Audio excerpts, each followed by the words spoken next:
हाँ जी, सी लग बताइए, जो सीएम हाउस का घेराव है, तो ये फैसला आपको कैसे लें?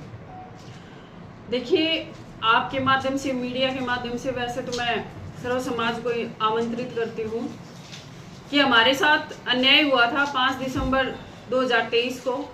आप सबको पता है, पूरा हिंदुस्तान बंद हुआ था।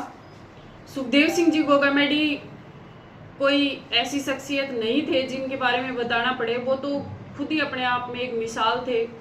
सबको हर वक्त जगाते थे, सबकी बातें हमेशा आगे रखते थे। अन्याय अत्याचार के लिए अगर कोई लड़ाई होती तो सुखदेव सिंह जी सबसे पहले खड़े होते थे। आज मैं बता दूं आपको, 2 साल होने के बावजूद, 2 साल 3 महीने होने के बावजूद भी सुखदेव सिंह जी का न्याय प्रक्रिया वहीं की वहीं है। जबकि देश की सबसे बड़ी जांच एजेंसी एनआईए हमारे पास है, लेकिन फिर भी रिजल्ट के नाम पे हम जीरो हैं। हमारे पास कोई रिजल्ट आज तक नहीं आया है।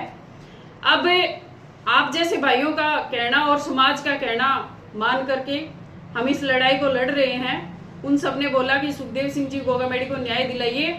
उन्होंने हमेशा गरीब तबके की, किसी की भी कोई भी आवाज होती अन्याय अत्याचार के खिलाफ, वो हमेशा खड़े होते थे। तो आज आपका कर्तव्य बनता है कि आप उन्हें न्याय दिलाएं। देखिए, मैं चल पड़ी हूँ। मैं 22 फरवरी से घर से निकल चुकी हूँ। मैंने लगभग पूरे जिले कवर कर लिए हैं। जिले और राज्य में हर जगह पहुंची हूँ सुखदेव सिंह जी गोगामेडी के न्याय के लिए, और सबको आमंत्रित कर रही हूँ कि आप सब आइए। जो अन्याय हुआ है उस अन्याय को खत्म करते हैं, और जो लोग आज भी विदेशों में बैठ करके सुखदेव सिंह जी के लिए गलत बोलते हैं, उन लोगों को सरकार के द्वारा भारत में लाया जाए और लाने के बाद उनको फांसी हो। क्योंकि आपको पता है कि अभी पिछले दिनों ही, थोड़े दिन हुए हैं, उससे पहले विजय पलाड़ा जी के नाम से जो धमकी आई थी, उनसे रंगदारी मांगी गई थी 10 करोड़ की।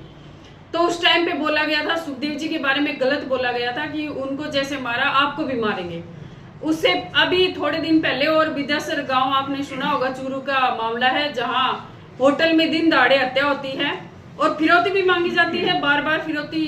अब हमारे व्यापारी भाई हैं, हमारे कोई भी नीडर भाई है, या बाहर जाके कुछ भी कमाते दमाते हैं, तो सबको आए दिन ये डर सताता है कि कहीं वो लोग हमें देख न ले, हमें धमका न दें, और धमकी देने के बाद हमें पैसे न देने पड़ जाएं।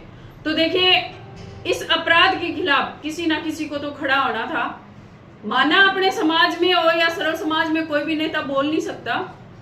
सबको डर सताता है कि अगर तुम बोलोगे तो तुम्हें मारने की धमकी आ जाएगी। लेकिन मैं बता दूं कि मैं तो एक जिंदा लाश हूं, मुझे मरने का भय नहीं है। जिस दिन सुखदेव जी गए थे, मैं उसी दिन मर गई थी। तो मैं अब इन लोगों के खिलाफ लड़ाई लड़ूंगी और सुखदेव सिंह जी गोगामेडी को न्याय दिलाकर ही रहूंगी।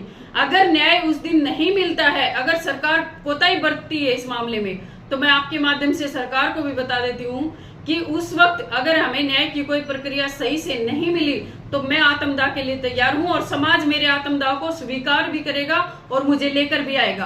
अगर न्याय नहीं मिलता है तो। न्याय नहीं मिलने के कारण क्या रहे इतना टाइम?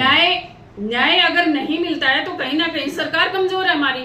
सरकार का कहीं ना कहीं कठपुतली टाइप बनना। मैं कह रही हूँ, आप एक बात बताइए, अगर सरकार मजबूत होती तो यूपी की सरकार कोई विदेश में थोड़ी ना है। यूपी भी तो हमारे ही देश में है ना। लेकिन वहां की सरकार देखिए, अगर कोई अपराध होता है तो आधे घंटे का काम होता है, आधे घंटे का। प्रशासन हाथों हाथ एनकाउंटर करता है। तो राजस्थान में क्यों नहीं होता? सरकार की कमजोरी है।